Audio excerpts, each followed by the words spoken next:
Hi guys, this is Isa from PrintStick in another video, and this time I want to teach you how you can make super cute stickers for your digital planner using everyday objects.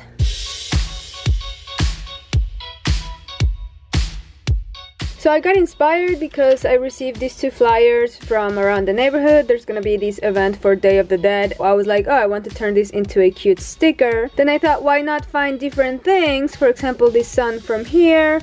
And then I even went to my kitchen and found other brands that have nice graphics that I think I could turn into nice stickers.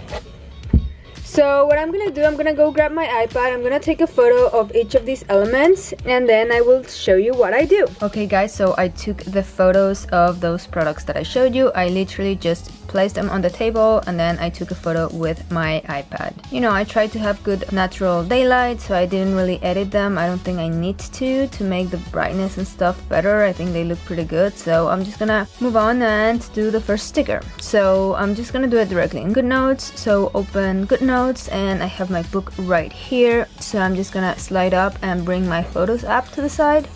And you have to see the previews here so that you can grab and drag a photo. I'm gonna get rid of this to have more space. Perfect, so here I have my photo, okay? Now I'm just gonna tap and hold, click on edit, tap once more and click on crop. Make sure you have your freehand selection in blue down here. And then with your pencil, just go around the sticker. I like leaving a little outline. I think it looks good for the effect of the sticker. Up to you, you can do it as close to the image as you want. When you are done and happy with your selection, click on done. And there you have a sticker. You can rotate with this green dot. And when you find the position that you like, just place it and tap elsewhere to deselect. Now you can leave it like this, but what I like doing is I actually grab my white pencil and I just go around the outline, and then if I left some gaps I can just go again and fill those in. And what this does, it makes the sticker pop out more, and it also gives the effect of like an actual sticker. I don't know if you've seen them, but like when you buy a sticker it comes with a little white outline. So that's basically what this does. Now if you want to move the whole sticker, just keep in mind that you have the sticker and then you also have your outline. So just make sure to select both of them and then you can keep moving it, alright? And you can resize too. So that's all there is to it. I will keep adding stickers, but I will just speed this part up so we can get to see what it looks like when it's finished.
Okay, so there you have it. These are my stickers. As you can see, I added some different color to some of them. For example, this gray one and this one, I did some yellow as well as here. And as you can see, because of the outline, the yellow of the skeleton itself really pops. So you can play with that. And another thing I forgot to mention, if you wanted to rotate a sticker, just keep in mind you can do that, but the line, the outline that you drew, you will not be able to rotate that. So if you just want to have a sticker rotated, then do that before you create the outline, just like here. Here I rotated my sticker first, and then I was able to do the outline matching that rotation. So just keep that in mind. And yeah, this might be maybe too many stickers, but then you can just grab whichever that you don't want on this page, and then you can just paste them in another page and keep them for future use. Alright guys, so that was it. I hope that you found this video helpful. I always like to try new methods and new things that you can do with your iPad, so I hope you enjoyed it. If you did, please give it a thumbs up to let me know, and don't forget to subscribe if you haven't, and turn on your notifications so you don't miss out on any videos that I upload. Thank you, and see you in my next video.